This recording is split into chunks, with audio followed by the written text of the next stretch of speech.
We've had part one. So the video section with part one worked well. We are now just radio, so bear with me, please. I have with me a guest as well today for the second part, and her name is Sonia. Hi, Sonia. Hi, how are you? Well, I'm good. Well, I'm not actually. I'm all over the place this morning, so that's great.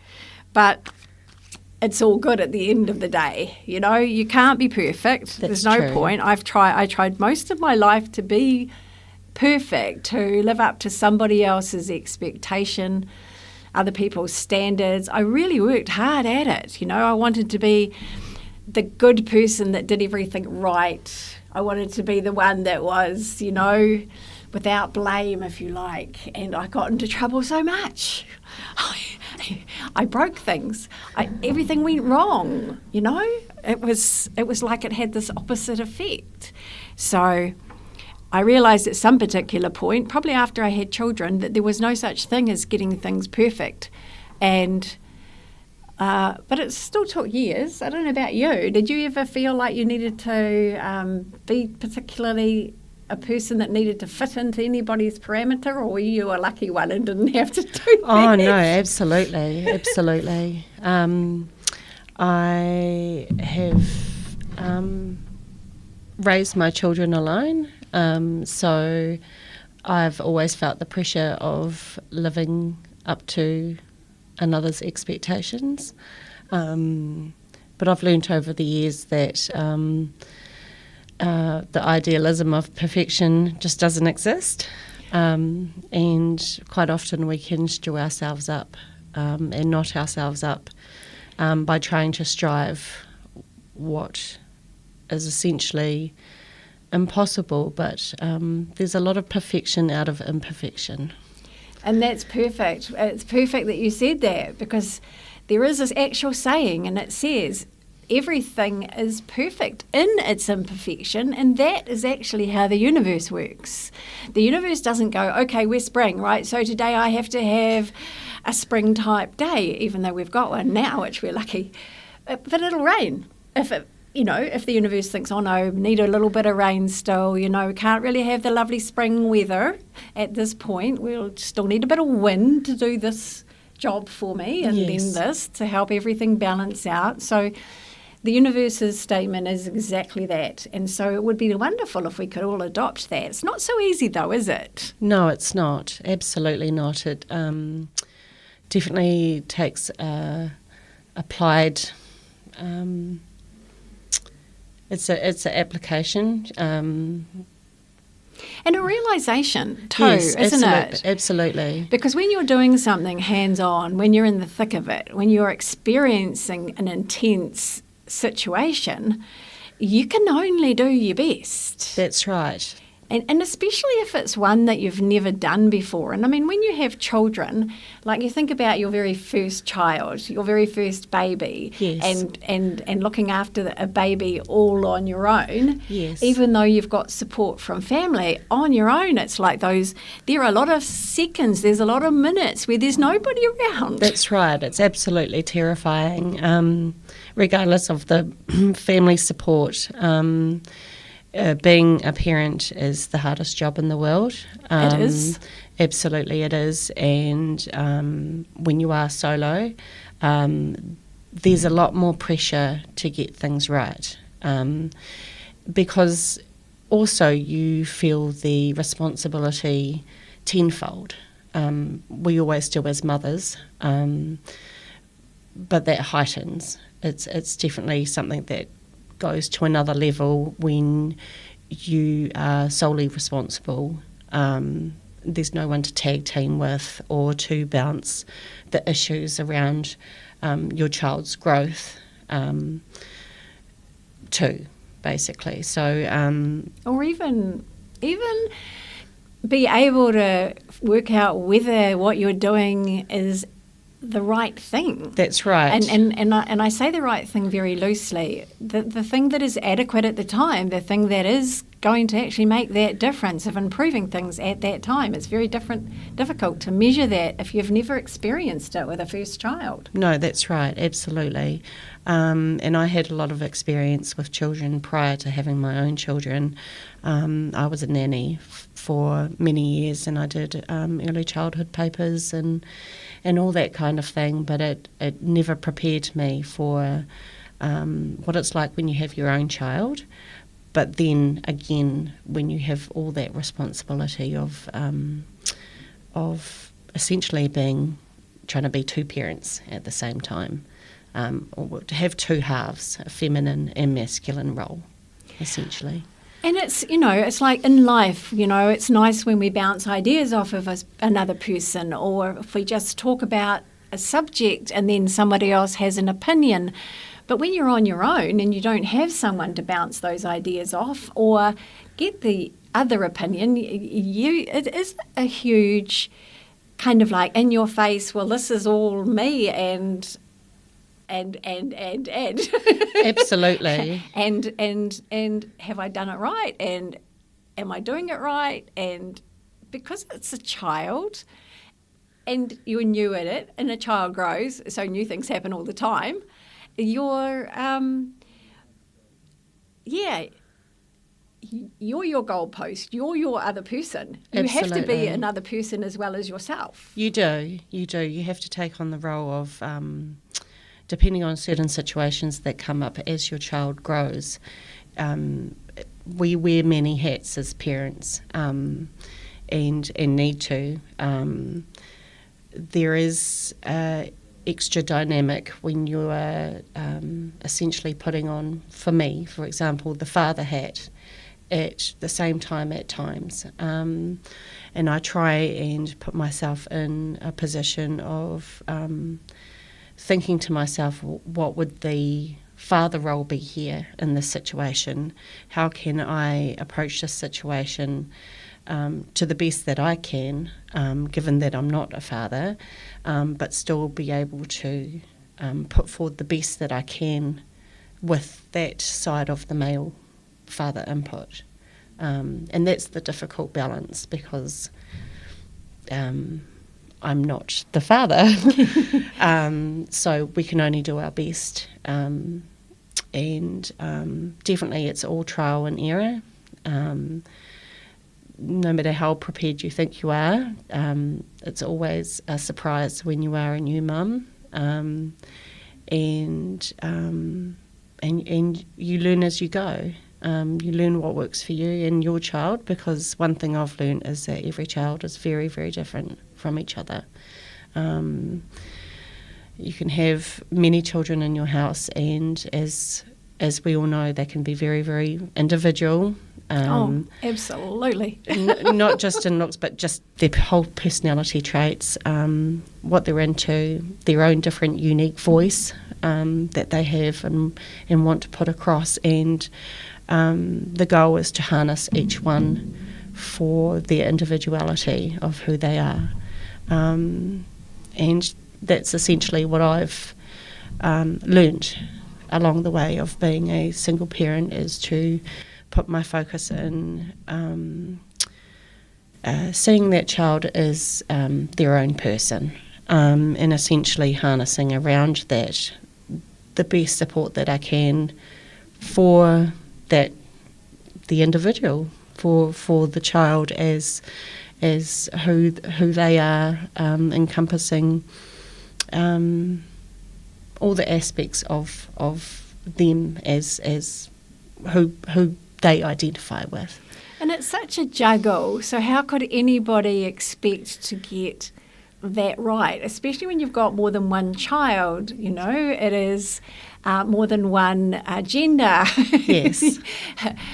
Everyone, it doesn't matter what gender, there are differences. Absolutely. In the way that we operate, and we're of the generation, I'm an older generation than you, but we're of the generation where there was mother and father figures, and that each knew they were a father figure or a mother figure in the role of raising children.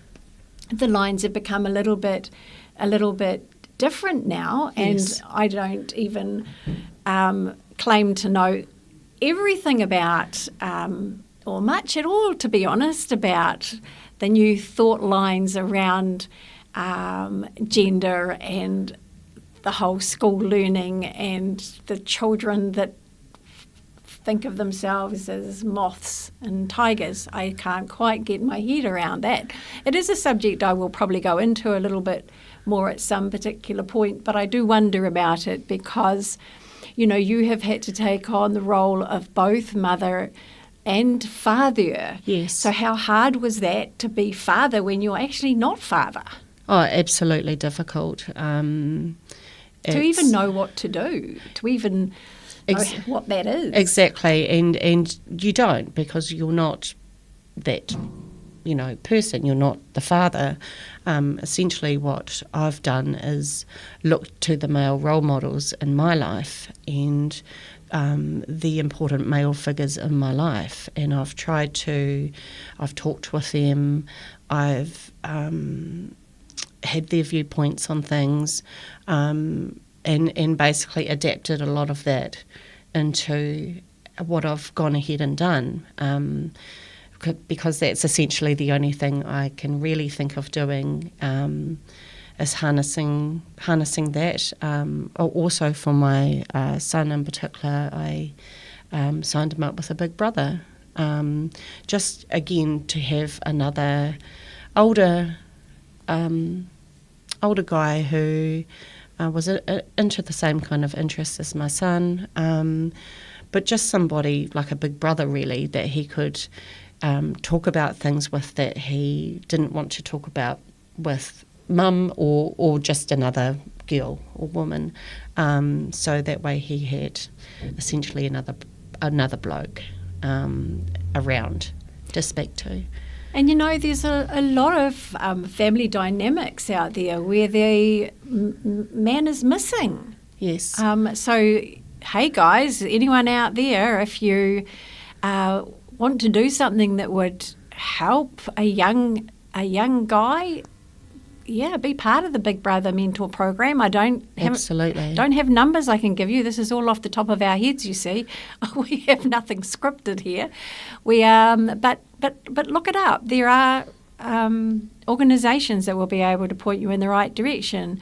But there are a lot of, and I know that there's a lot of young boys out there that need a blokey man kind of connection, because, yes, you know, it's great having women around all the time, but boys kind of need a little bit of something that maybe us as women, we just overlook it a little bit, or we don't see it that it's actually more a need for a young boy than it is anything else. So yeah, and if you are a young mum and you've got boys, please, you know, enlist in that program. You found it really valuable for absolutely. The Hawke's Bay Big Brother Big Sister group.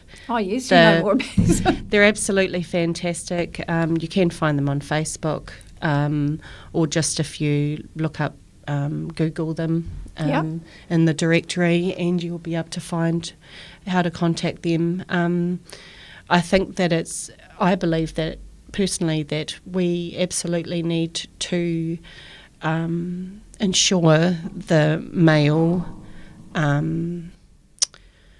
just how important male influence and just the gender as a whole is so important. We need to we'll try and bring it back. I'd like to see more collectiveness in families, and because I know it's not just there's a lot of single fathers or solo fathers these days. I personally believe that men need a lot more support as well, and just helping them regain their place in family as well. Yeah, and I had roles. Totally. And there was a show that we did earlier in the year. I can't remember. It might have been mid-year actually, and that was because, and it was on men. It was for men, and it was because I felt also that men have lost their kind of like their I'm going to say standing, their status, their meaning, their role, their what am I here for type of direction, because women are so capable, and we are able to, and we do most things ourselves. So a man can often feel in a family the forgotten one. That's right. And that's men have got such a lot to give, and if a man can't give it, then it affects a man far worse than it affects a woman. You know? Absolutely it does. Yes. I mean, women, we can do all kinds of different things, and we know that we're a nurturer, so we can nurture anything, a plant. Sorry. But a man, his role is to protect and provide and produce. And those roles are very much kind of not as required in some ways, and then taken over by a woman who, we do think we need to do everything. And yes, we can do it better. However, woman, it would be really, really nice to give your man a job, give him something that he is in charge of, that he can have pride in, because a man needs to have pride in something. He needs to know he has some value, that he's doing something that is producing something, that is providing something. That's right. And in particular, going back to the children, the male responsibility and role modelling is just so important for our children. I can't express it enough how much we do need that balance of feminine and masculine energy for well-balanced children. It's like for children, I guess it's like they get two different viewpoints. They get two different ways of approaching life. They get two different perspectives on things. And, I get it. Families sometimes are dysfunctional. It's funny though, I grew up in a very dysfunctional family. You grew up in a family that was quite different in a lot of ways to that conventional side of things as well. Absolutely. And yet that male and female balance was the balance. Yes, it was, absolutely. So I grew up in a very unconventional family, especially back at that time, where most families were still had a mum and a dad. I grew up with a extended blended family where I've actually now got three fathers, stepfather, birth father, biological father, and my whāngai adopted father, who is my sister's father. And so growing up, we had a very unconventional type of family, lots of different dynamics, especially with then extra families and children and etc. So you have a community. We do. We absolutely have we laugh and say we have our own village all the time, because we absolutely do. And as crazy and as complicated and interesting as it all was, we made a way to make it work. So, obviously with any blended extended family, there's a lot going on. Always a roller coaster at times. You don't know what the next day is going to be like. A lot of people dynamic. A lot. And diverse people dynamic. Absolutely. One of the toughest things I see looking back was probably just how much the adults had to go through to find a balance, because with that many parental figures, obviously everyone has a voice and a say, and at times, people can think differently to each other, and that was certainly the case on and off. I myself had a very inactive biological father, but my adopted father and my stepfather in particular have been very solid. So that helped me with adapting on some of those essential male key elements that we need for soul parenting. So I look up to them quite often for guidance and with my own children. But no, it was definitely a exciting time.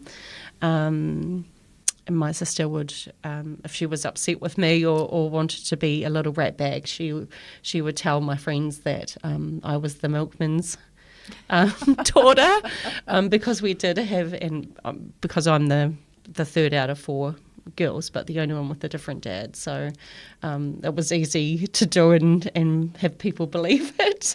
Well, it was funny because the milkman's child, it was often a joke back in the day. It was, absolutely. That, it could be the milkman's. Yes. The child could be the milkman's. I don't know quite what milkman used to get up to. It makes me wonder because, that was my mother's era. Absolutely. But the joke carried on. But the joke did carry on.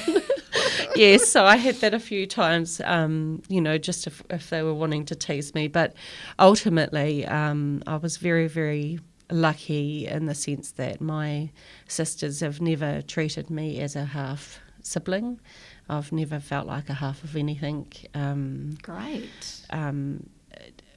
Aside from the little cheeky moments, but in my adopted father has always taken his role really seriously, particularly as I've even gotten older. In fact, he's been around for me much more, which is really great. So don't give up. Don't give up, even if you have a little bit of a rocky relationship. It's it can be really worth just persevering and allowing people to have their own space and time. But it's wonderful to be part of such a huge blended family. I think you're ahead of your time because we lost that community. We did, absolutely. We lost the community of people around us. During the cyclone, community came alive. Yes. Where is the community now, though? Yes. It's almost like we didn't quite flick all the way back because it took a long time. Yes. But we saw everybody you saw, appreciated everybody else, Absolutely. appreciated what they could give, what they were generous, they were helpful. It was for quite a long time after the cyclone that everyone was like that. And then we kind of get brought back into this work to eat, to live type of lifestyle, but Yes. it doesn't fit anymore. And this is what's happening a lot this year with people, is that it just has to change. Something has to change in your life, and that's why everything is happening. It doesn't mean it's lost forever. It doesn't mean it's broken and gone. No. It means you can actually re-look at it and rework it and make it that it fits you in your life, The only things that broke were the things that weren't working. That's right. I have often said that in some ways, and I know that this isn't the case everywhere, but in general speak, there has been a sense of loss in community spirit, community connectivity. We're doing a lot. There is a lot more still going out there. Just simple things like I remember growing up and, for example, in my nana's neighbourhood, they had a full community neighbourhood, not just a watch, but a community spirit where they all knew each other. They actively got to know their neighbours. They actually actively got to know the people around them and looked after them when they needed help. And then likewise when my nana was in times of needing her own help, she had an absolute village come and help her. And it would be great to see some of that come back. I know that there's a lot of things were stirred in the cyclone. I think it also stirred a lot of people's anxieties at the same token, and so it's probably people in general are maybe a bit unsure, a little bit, from that experience about future experiences or just being prepared or whatever the case may be. But I feel that some of that connectivity and community could be strengthened a lot more, just in simple things, by getting to know your neighbours again, finding out who's around you, getting to know them, looking out for each other.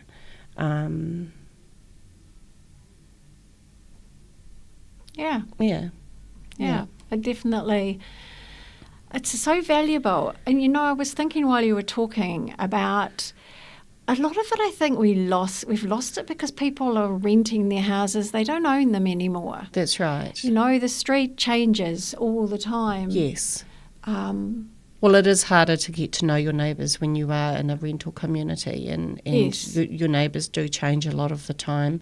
And again, that's just one of the issues that really does need to be looked at, particularly in New Zealand, is why are so many people having to rent?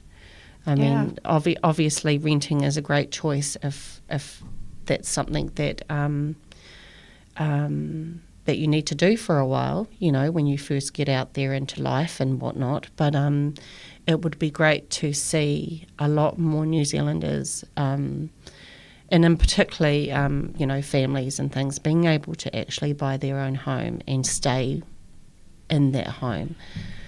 Well, it would too. I can remember something years ago about them saying that in New Zealand more people owned their own home than most places in the world, and then everything started to change and things became more about that we're kind of like renting, so that owning our own home was more difficult. And yes. I sort of wonder if that was because that was what the rest of the world kind of like was doing, as far as people didn't own their own spaces. Do you know what I mean? Absolutely. However, it seems a real shame because we've got a beautiful country. We've got a lot of room in our country. We have very skilled people in our country.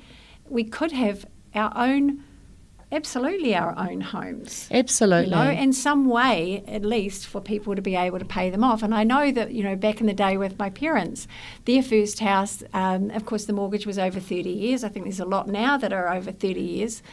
Again, but they weren't for a while. And, I was growing up, I think I'd left home before my parents actually, I'd left home 10 years before my parents paid off their first home.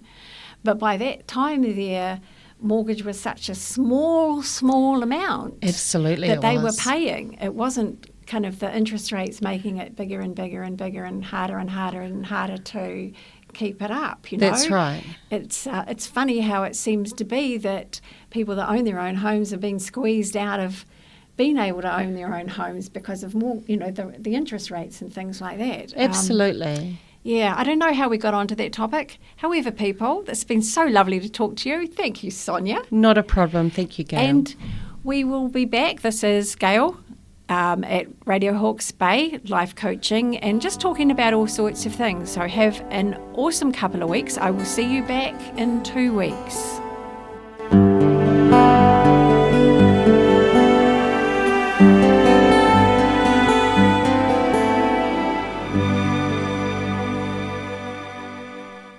This program was produced by and first broadcast on Radio Hawke's Bay, your community access media station. Thanks to New Zealand On Air for making this type of programming possible.